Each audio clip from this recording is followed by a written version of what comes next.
Live mula sa GMA Network Center. 20 taon nang nakatutok. 24 oras.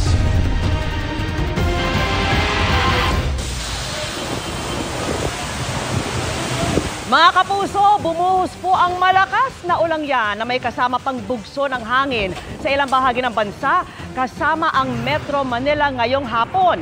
Uwian pa man din ang ilang galing sa trabaho ngayong Biyernes, ilang saglit lang bago mag-rush hour. Mabilis ding binaha ang ilang kalsada.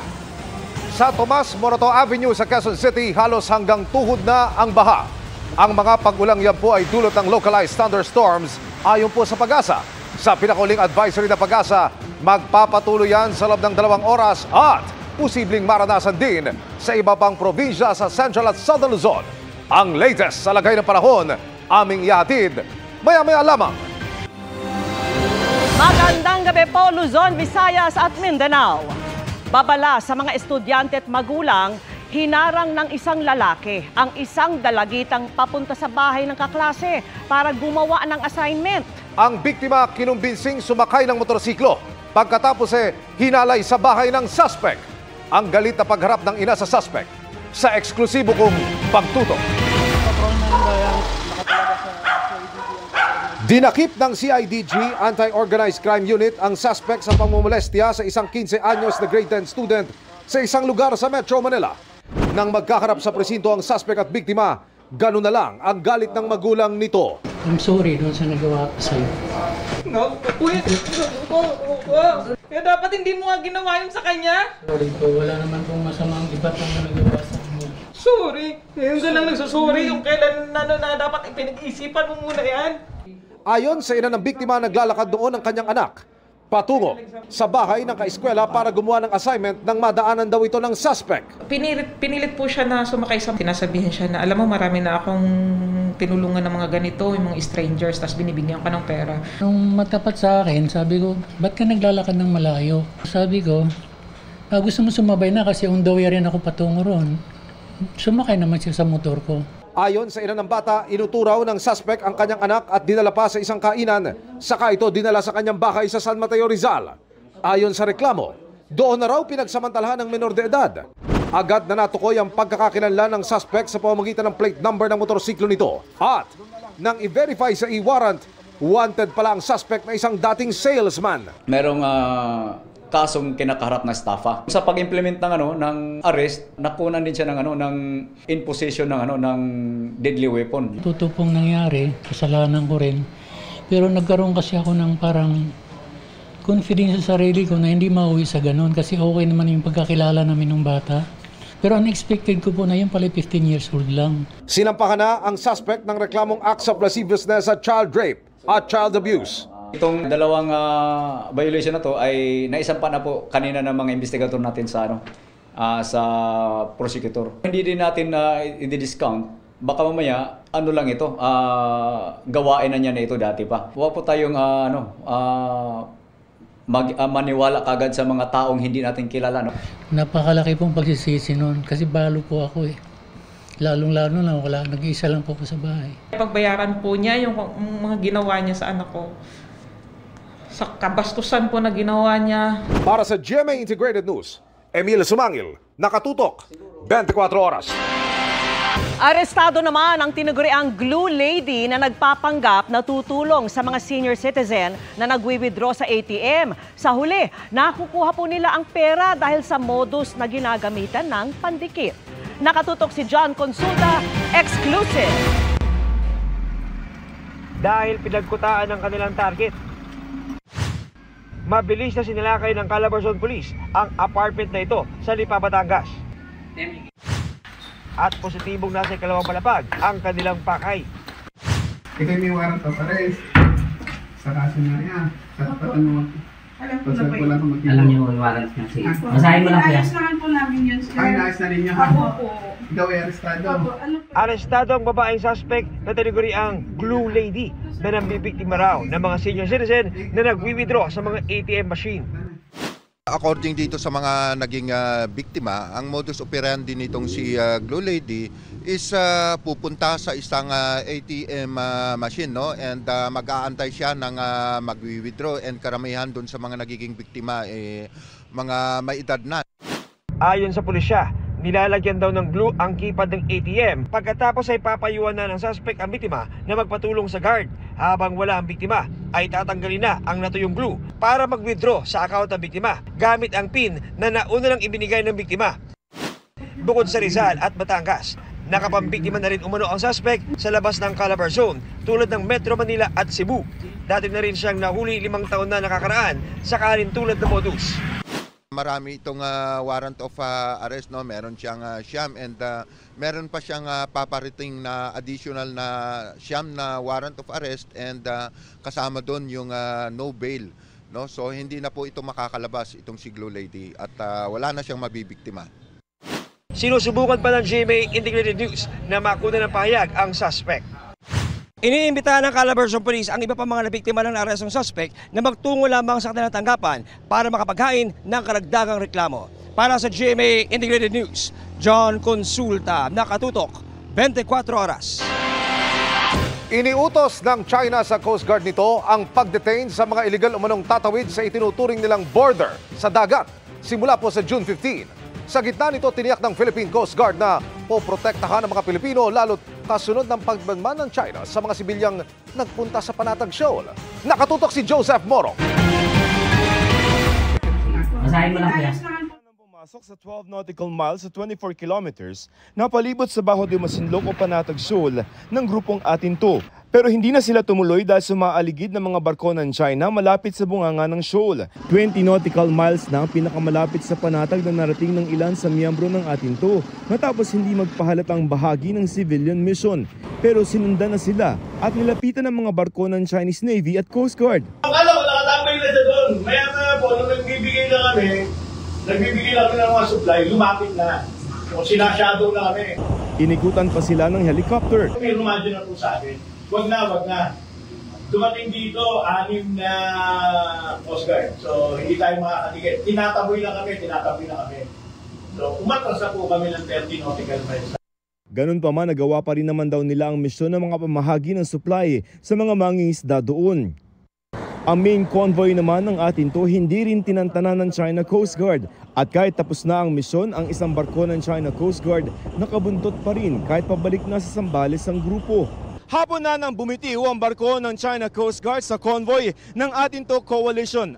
Ayon sa Philippine Coast Guard, na-monitor nila ang 10 barko ng China Coast Guard bukod pa sa mga Chinese Maritime Militia vessels. Pinakamarami na raw ito na idineploy nito sa Panatag Shoal. Dati-rati raw ay 4 lamang ang nandoon. They were really paranoid, no? And convinced dun sa sarili nilang kasinungalingan na itong Filipino fishing boats na pinadala natin dito ay sanctioned ng national government. It was an overkill. Pero hindi na lamang pangaharang ang tila handang gawin ng China. Sa isang direktiba ng China sa Coast Guard nito na inilabas noong May 15 kasabay ng civilian mission, binibigyang kapangyarihan nito ang China Coast Guard na i-detain ang hindi Chino na illegal umunong tatawid sa kinikilala nilang border sa dagat. Hindi idinetalyan, tinutukoy nilang border pero ang claim ng China, teritoryo umano nito ang halos buong South China Sea. Sa ulat ng South China Morning Post, hanggang 60 araw pwedeng i-detain ng walang paglilitis ang sinumang papasok sa katubigan nila. June 15, ipatutupad ng China ang atas na ito. Isa na naman uling pananakot, illegal na action na naman ng China. The mere fact that they claim full sovereignty over our own exclusive economic zone. Definitely, it's not just the Philippines that will be affected on this kind of domestic law na ginawa nila. Mas malaki ang magiging backlash nito. Ipinangako rin ng Philippine Coast Guard na poprotektahan ito ang mga Pilipinong mangingisda sa West Philippine Sea. Para sa GMA Integrated News, Joseph Morong, nakatutok 24 oras. Sa kabila ng mga pag-ulan, mababa pa rin ang level ng tubig sa ilang dam. Kaya magbabawas ang pressure sa tubig gripo ang Maynilad at Manila Water. Nakatutok si Tina Panganiban Perez. Tipid-tipid muna tayo sa tubig. Simula kasi kahapon ay ibinaba ng DENR ang alokasyon ng tubig para sa MWSS sa 49 cubic meters per second mula sa dating 50. Maliit siya in terms of the total volume, 2% lang siya ng 50. Pero ang 1 cubic meter per second kasi is good as a supply for about 400,000 people. Pagtiyak ng Manila Water at Maynilad, hindi mapuputol ang supply nila ng tubig gripo, pero babawasan ang water pressure sa mga piling oras. Dati, ginagawa natin ito between 10 to 4 a.m., 10 p.m. to 4 a.m. Pero ngayon, mas pinatagal na natin from 9 p.m. to 4 a.m. na yung reduced pressure. Kahit binawasan po ang ating alokasyon for the remaining half of the month of May, kaya na po natin to get by na kahit wala pong service interruption. This is between 10 p.m. to 4 a.m. Kahit kasi umuulan nitong mga nakaraang araw, nabawasan pa rin ang tubig sa Angat at Lamesa Dam. Unfortunately, most of the rains, they fall within the metro. Ang kailangan natin yung ulan na mahulog doon banda sa Angat at saka sa Ipo Dam or kahit sa Lamesa Dam man lang. Bumaba rin ang alokasyon para sa National Irrigation Administration sa 12 cubic meters per second. Significant din yung pagkabawas nung sa NIA, pero ang good news ay most of our Bulacan and Pampanga farmers are now just about to harvest their crops. Kaya panawagan ng DENR sa lahat, huwag mag-aksaya ng tubig. Maganda raw kung may kanya-kanyang imbakan ng tubig ang bawat bahay. Ang isang dramaan niya na wala pang 1,000 piso ang halaga, pwedeng pag-ipunan ng 200 liters ng tubig na pwedeng pandilig, pang-flush ng toilet at panlinis ng sasakyan. Paghugas ng kotse gamit ang garden hose, pagdilig ng ating mga halaman at garden using our garden hose, pwede pa rin naman tabo at timba, at saka yung mga paggamit ng mga inflatable pools. Sa ngayon ay pinagbabawal po natin yan. Base sa pagtaya ng Pag-asa, baka hanggang Hunyo pa tayo kailangan magtipid ng tubig. Sa taya ng Pag-asa, ang rain conditions natin will still be about 40% less than the usual rainfall we get for May and June. Para sa GMA Integrated News, Tina Panganiban Perez, nakatutok 24 oras. Arestado na po ang Canadian national na sangkot umano sa nasabat na mahigit 1 toneladang shabu sa Alitagtag, Batangas. Ayon po sa NCRPO, nadakip si Thomas Gordon alias James Martin sa Maitim 2 sa Tagaytay City kahapon. Nakuha sa kanya ang umunoy mga illegal na droga na hindi pa rin isinasa publiko ang halaga. Naglabas na rin ng red notice para sa kanyang Interpol. Isinailalim sa inquest proceedings ngayong hapon sa Department of Justice ang suspect. Si Martin ay Canadian national na umunoy nakatakas sa raid na isinagawa ng pulisya sa isang bahay sa Nasugbu, Batangas. Matapos hindi magulian kahapon, pumasada ngayong araw ang ilang unconsolidated jeepney. Kahit bawal, ayon sa LTFRB. Nakatutok si Oscar Oida. Kakaba-kaba dahil hindi consolidated ang kanyang jeepney. Pero pumasada pa rin ang driver na itago natin sa pangalang Efren. Kung tutunga nga lang daw kasi. Magugutom na yung pamilya namin. Saan kami pupulutin? Marangal naman yung trabaho namin. Pumiyahe ka, huling ka. Pag hindi ka pumiyahe, gutom ka.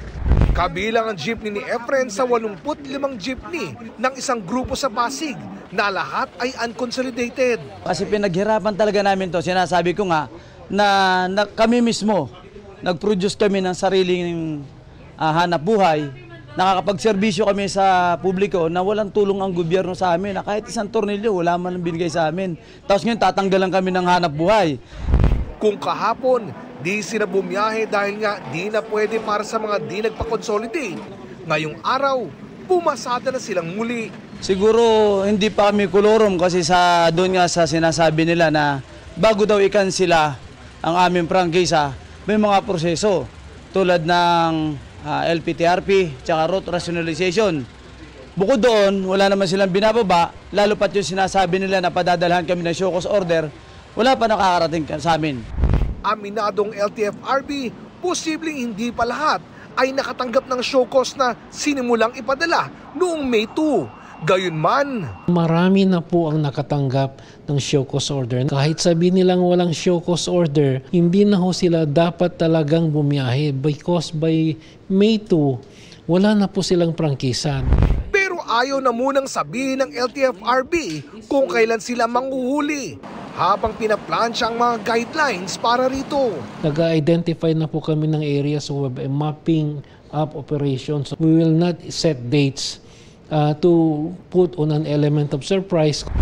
Kaugnay naman ng mga ruta kung saan kulang-kulang pa ang mga bumabiyaheng jeepney. Yung mga critical areas, tumawag po ako sa director ng LTFRB and we will be issuing permits on those about 2 or 3 critical areas lang naman po.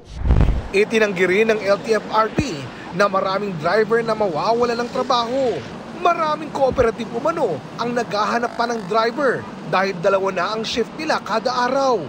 Meron din mga programa ang DOTR sa mga gusto ng alternatibong kabuhayan. We have a 200 million pesos fund that will give them the incentive ho na gagamitin nila po yun sa negosyong kanilang gustong pasukin. Para sa GMA Integrated News, Oscar Oida, nakatutok 24 oras. Happy Friday, chikahan mga kapuso! Bigger and brighter careers ang naghihintay sa ilang child stars at beauty queens sa kanilang pagpirma sa Sparkle Family. Sino-sino kaya yan? Makichika kay Nelson Canlas. Young and exciting ang ilang kasama sa Sign for Stardom 2024. Kabilang ang mga child stars na sina Erica Laude, Nathaniel Enaje, Metro Manila Film Festival Best Child Performer at Urian Best Actor nominee for Firefly, Ewan Micael. Yan ang beast fighter na makakalak. At Voltes 5 Legacy and My Guardian Alien star, Rafael Landicho. Damaraw ng mga bagets ng Sparkle ang alagang kapuso. Pagiging maasikaso, talagang kunwari pag gutom ka, tatanungin ka nila. Kung napapagod ka po, papahingayin ka nila kahit ano pong mangyari, alalahanin ka talaga nila. Siyempre po, love ko po sa GMA, maganda po community ang GMA. Mga artista, mababait po silang lahat. Mabait po lahat ng kasama ko po sa taping. Captivating and glamorous naman ang mga newly signed beauty queens ng Sparkle. Rain Hillary, Billy Hackinson, at Miss Universe Philippines Queens na sina Gasini Ganados at Bea Gomez sa kanilang pagpirma sa Sparkle.